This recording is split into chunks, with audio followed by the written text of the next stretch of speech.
नमस्कार दोस्तों, स्वागत है आपका हॉरर स्टोरी SM09 पर। आज हम आपको सुनाएंगे झारखंड की एक खौफनाक और रहस्यमयी कहानी जो आपके रोंगटे खड़े कर देगी। इस कहानी में आपको मिलेगा डर, रहस्य और तंत्र मंत्र का अनोखा संगम। अगर आपको भूतिया कहानियों और अजीब घटनाओं में दिलचस्पी है तो इस वीडियो को अंत तक जरूर देखें। तो चलिए शुरू करते हैं झारखंड का वो रहस्य जो अब तक अनसुलझा है।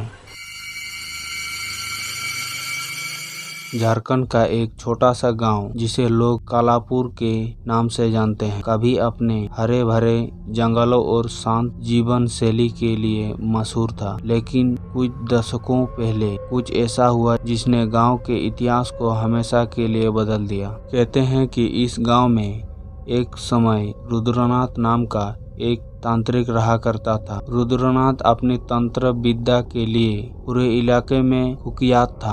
उसने अपनी ज्ञान और शक्ति का उपयोग लोगों को डराने और उनका शोषण करने में किया।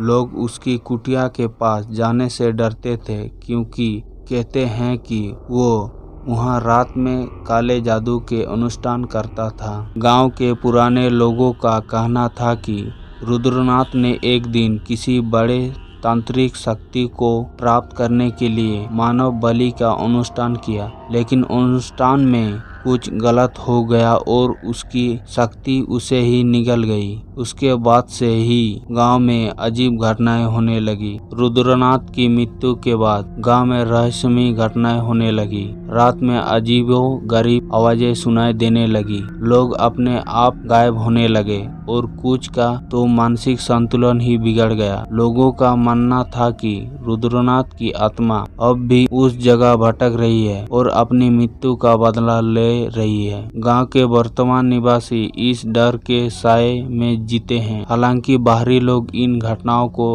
अंधविश्वास मानते हैं, लेकिन गांव वाले के लिए ये घटनाएं वास्तविकता है। गांव में रहने वाले युवा राहुल, सांची और दीपक ने इस रहस्यमयी घटनाओं के पीछे सच्चाई जानने की ठानी। उन्होंने गांव के पुराने कथाओं और घटनाओं की जानकारी इकट्ठा की और रुद्रनाथ की कुटिया की ओर जाने का फैसला किया। राहुल, सांची और दीपक रात के समय रुद्रनाथ की कुटिया की ओर बढ़े। वहां पहुंचने पर उन्हें एक अजीब सी एहसास हुआ, जैसे कोई उन्हें देख रहा हो। कुटिया के अंदर प्रवेश करते ही उन्होंने देखा कि वहां सब कुछ बिखरा पड़ा था, लेकिन एक चीज ने उनका ध्यान खींचा। एक पुराना तांत्रिक पुस्तक में उन तंत्र विधि का वर्णन था जो रुद्रनाथ प्रयोग करता था, लेकिन उसमें एक चेतावनी भी थी। जो कोई भी इस पुस्तक के रहस्यों को जानने की कोशिश करेगा, उसकी आत्मा इस स्थान पर बांधी रह जाएगी।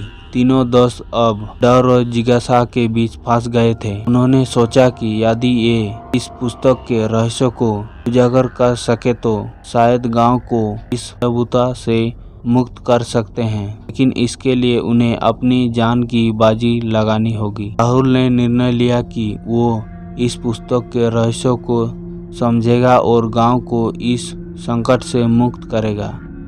उसने तांत्रिक विधियों का अध्ययन करना शुरू किया, जबकि सांची और दीपक ने उसकी मदद करने का वादा किया। राहुल ने रात को पुस्तक के अनुसार एक अंतिम अनुष्ठान करने का फैसला किया। अनुष्ठान के दौरान अजीब घटनाएं होने लगी। कुटिया के चारों ओर अंधेरे गिरने लगा और हवा में चीख पुकार की आवाजें गूंजने लगी। राहुल ने अपनी आंखें बंद की और मंत्रों का जाप करने लगा। अचानक एक तेज झटका हुआ और सब कुछ शांत हो गया। राहुल के मंत्रों के प्रभाव से रुद्रनाथ की आत्मा प्रकट हुई। वो बहुत क्रोधित थी और उसने राहुल पर हमला किया, लेकिन राहुल ने हिम्मत नहीं हारी। उसने तंत्र मंत्र का उपयोग करके रुद्रनाथ की आत्मा को बांधने की कोशिश की। रुद्रनाथ की आत्मा ने राहुल को एक अंतिम प्रस्ताव दिया। यदि राहुल अपनी आत्मा से स्थान पर छोड़ दे तो वो गांव को मुक्त कर देगा। राहुल ने थोड़ी देर सोचा और फिर एक साहसिक निर्णय लिया।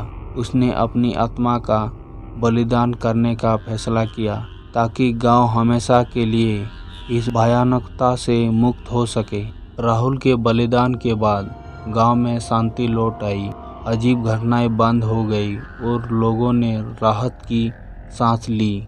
सांची और दीपक ने राहुल के बलिदान की कहानी गांव वाले को सुनाई और राहुल को हीरो माना जाने लगा। हालांकि गांव अब सुरक्षित है, लेकिन रुद्रनाथ की कुटिया अब भी वही है। गांव वाले उसे नहीं छूते और वहां जाने से कतराते हैं। वो जगह अब भी रहस्य है और लोग कहते हैं कि वहां अब भी कुछ अनदेखी शक्तियां मौजूद है। इस तरह राहुल के बलिदान ने गांव को भयावहता से मुक्त किया, लेकिन रुद्रनाथ की कुटिया का रहस्य अब भी अनसुलझा है। ये कहानी इस बात का प्रमाण है कि कभी-कभी अंधविश्वास और वास्तविकता के बीच की सीमा कितनी धुंधली हो सकती है।